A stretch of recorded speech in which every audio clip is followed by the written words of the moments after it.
Falar com Deus, dia 11 de julho de 2026. São Bento Abade, padroeiro da Europa. Memória.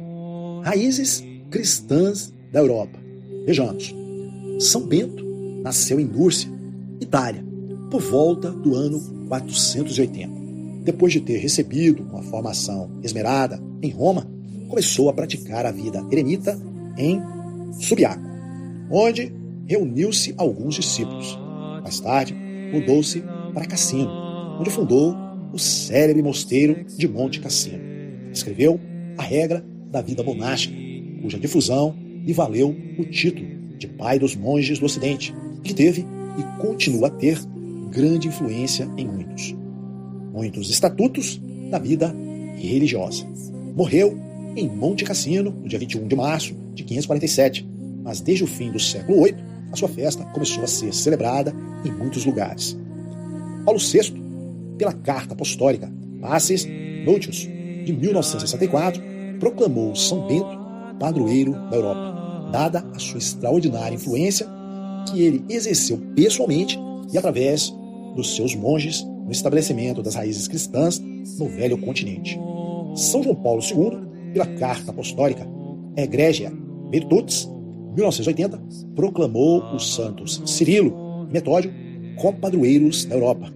Encíclica Slavron Apostoli, 1985. Raízes cristãs da Europa. Vejamos. Ao comemorar o 15º centenário do nascimento de São Bento, o Papa São João Paulo II recordou o trabalho gigantesco desse santo, que contribuiu extraordinariamente para a configuração do que mais tarde seria a Europa. São João Paulo, homilia, 1980.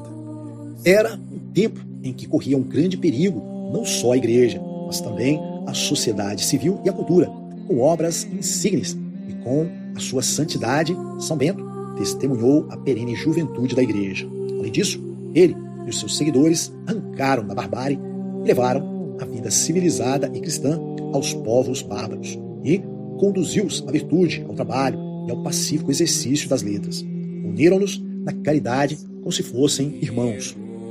Pio XII, encíclica Fulgens Radiator, no centenário da morte de São Bento, 1947. São Bento contribuiu em grande medida para forjar a alma e as raízes da Europa, que são essencialmente cristãs e sem as quais não se entendem nem se explicam a nossa cultura e o nosso modo de ser.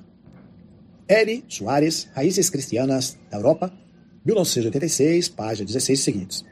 A própria identidade europeia é incompreensível sem o cristianismo, e é precisamente nele que se encontram essas raízes comuns, das quais brotaram a civilização do continente, a sua cultura, o seu dinamismo, a sua atividade, a sua capacidade de estender-se construtivamente aos outros continentes.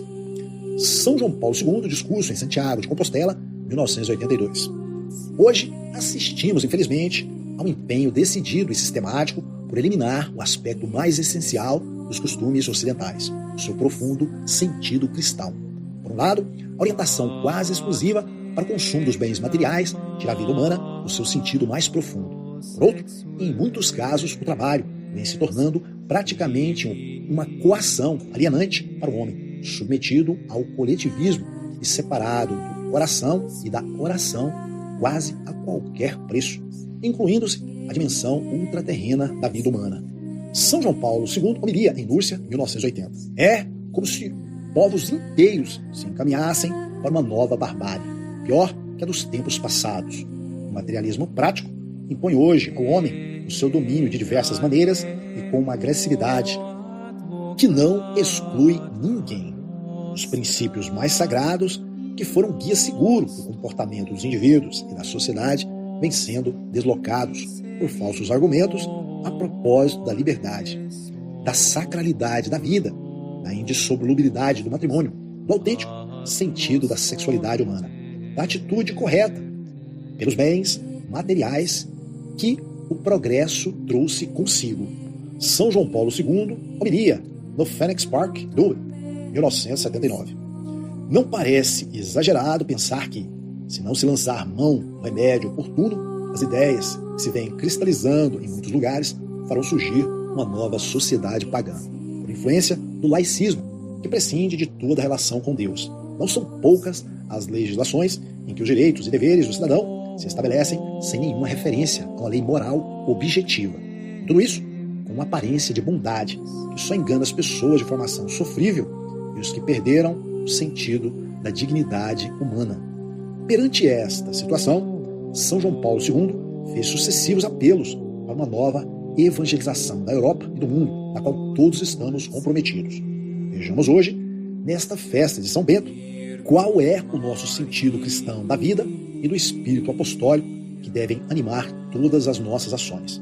Não nos esqueçamos de que, às vésperas do terceiro milênio da redenção, Deus está preparando uma grande primavera cristã, cuja aurora já se entreteve. São João Paulo II, encíclica Redemptoris Mission, 1990, número 86. E ele quer que sejamos protagonistas deste renascer da fé.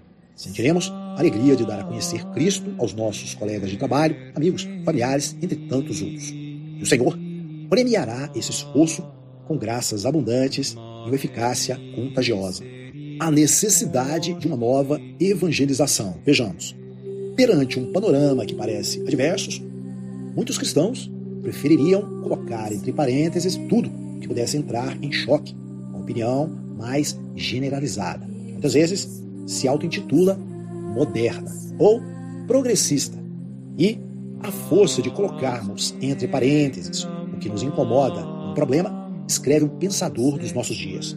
Para não nos separarmos dos nossos companheiros, corremos o risco de enterrar em nós aquilo que é essencial, aquilo que explica o sentido do nosso viver cotidiano. G. Kilton, Silêncio sobre o Essencial, 1988, página 20. Nenhum cristão pode permanecer à margem das grandes questões humanas que o mundo suscita. Não podemos cruzar os braços quando uma sutil perseguição condena a igreja a morrer de inanição, relegando-a para fora da vida pública, e, sobretudo, impedindo-a de intervir na educação, na cultura, na vida familiar. Não são os direitos nossos, são os direitos de Deus. E foi Ele que os confiou a nós, os católicos, para que os exerçamos. São José Escrivá, Suco 310. Perante essa situação, cujas consequências observamos todos os dias, temos que sentir a urgência de recristianizar o mundo, essa parcela do mundo, talvez pequena, em que se desenvolve a nossa vida. Cada um de nós deve perguntar-se de verdade: o que posso fazer na minha cidade, no lugar do trabalho, na minha escola, na universidade, nessa agremiação social ou esportiva a que pertenço, etc., para que Jesus Cristo reine efetivamente nas almas e nas atividades. Pensemos diante de Deus, peçam conselho, rezem e lancem-se com santa agressividade, com valentia espiritual, a conquista deste ambiente para Deus. Adel Portillo, 1985.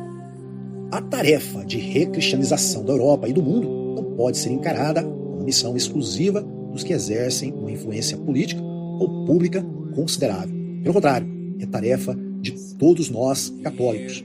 Voltamos a evangelizar de novo o nosso mundo quando vivemos como Deus quer.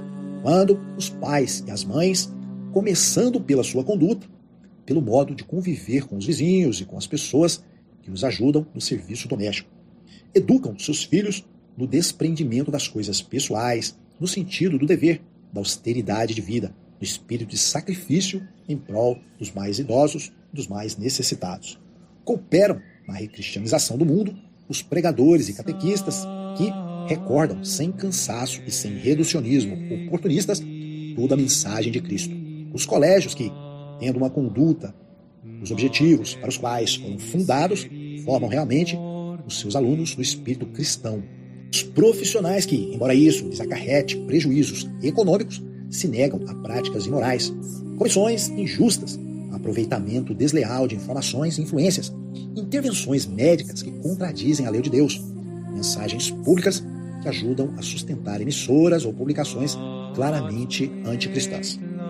Evangelizarmos, enfim, o mundo quando nos empenhamos sem desfalecer no apostolado bem baseado na amizade, na família, que é eficaz em todas as circunstâncias. Tarefa de todos, fazer o que estiver ao nosso alcance. Vejamos. Existe um antigo provérbio que diz: vale mais acender um fósforo do que reclamar da escuridão. Além de que não é próprio um filho de Deus queixar-se sistematicamente do mal, do clima pessimista e negativo que o rodeia, se nos decidíssemos a levar a cabo o que está ao alcance da nossa mão. Mudaríamos novamente o mundo. Assim fizeram os primeiros cristãos, que eram numericamente poucos, mas tinham uma fé viva e operante. É um grande erro não fazer nada por pensar que talvez se possa fazer pouco. O bem é difusivo por natureza, isto é, tem um efeito multiplicador que ultrapassa de longe a sua eficácia imediata. Com a graça de Deus, todas as nossas ações, por mais pequenas que sejam, têm repercussões insuspeitadas. Por outro lado, contamos com o auxílio da Virgem e dos santos anjos da guarda para levar-nos adiante os nossos propósitos de bem fazer. E contamos também com a fortaleza que nos confere a ajuda da comunhão dos santos, que se estende mesmo aos que estão longe. São, pois, muitas as razões para sermos otimistas, com um otimismo sobrenatural que mergulha as suas raízes na fé, que se alimenta da esperança e a que o amor concede asas. Temos que impregnar de sentido cristão todos os ambientes da sociedade. Não fiquemos simplesmente no desejo. Cada uma, ali onde trabalha, deve dar um conteúdo divino à sua tarefa e deve preocupar-se com a sua oração, com a sua mortificação, com o seu trabalho profissional bem acabado, em formar-se e formar outras almas na verdade de Cristo, para que seja proclamado Senhor de todos os afazeres terrenos. Adele Portillo, carta 1985, número 10. Para isso, aproveitaremos todas as situações, mesmo as viagens por motivo de descanso ou de trabalho, como fizeram os primeiros cristãos que, viajando ou tendo que estabelecer-se em outras regiões onde Cristo não tinha sido anunciado, testemunhavam corajosamente a sua fé e fundavam ali as primeiras comunidades. São João Paulo II, encíclica Redemptoris Mission, número 82. Recomendamos hoje a São Bento esta tarefa de recristianização da sociedade. E pedimos-lhe que saibamos proclamar com a nossa vida e a nossa palavra a perene juventude da Igreja. Pedimos-lhe, sobretudo, essa santidade pessoal que está na base de todo o apostolado. Vejo alvorecer, diz São João Paulo II, uma nova época missionária que chegará a ser dia radioso e rico de frutos se todos os cristãos, e em particular os missionários e as jovens igrejas, corresponderem generosamente e santamente aos apelos e desafios do nosso tempo. São João Paulo II, encíclica Redemptoris Mission, número 92. Santa Maria, Rainha do Mundo, rogai por todos aqueles que estão a caminho de encontrar-se com Cristo. Santa Maria, rogai por nós. Ave Maria, cheia de graça, o Senhor é convosco. Bendita sois vós entre as mulheres, e bendito é o fruto do vosso ventre, Jesus. Santa Maria, Mãe de Deus, rogai por nós, pecadores, agora e na hora de nossa morte. Amém.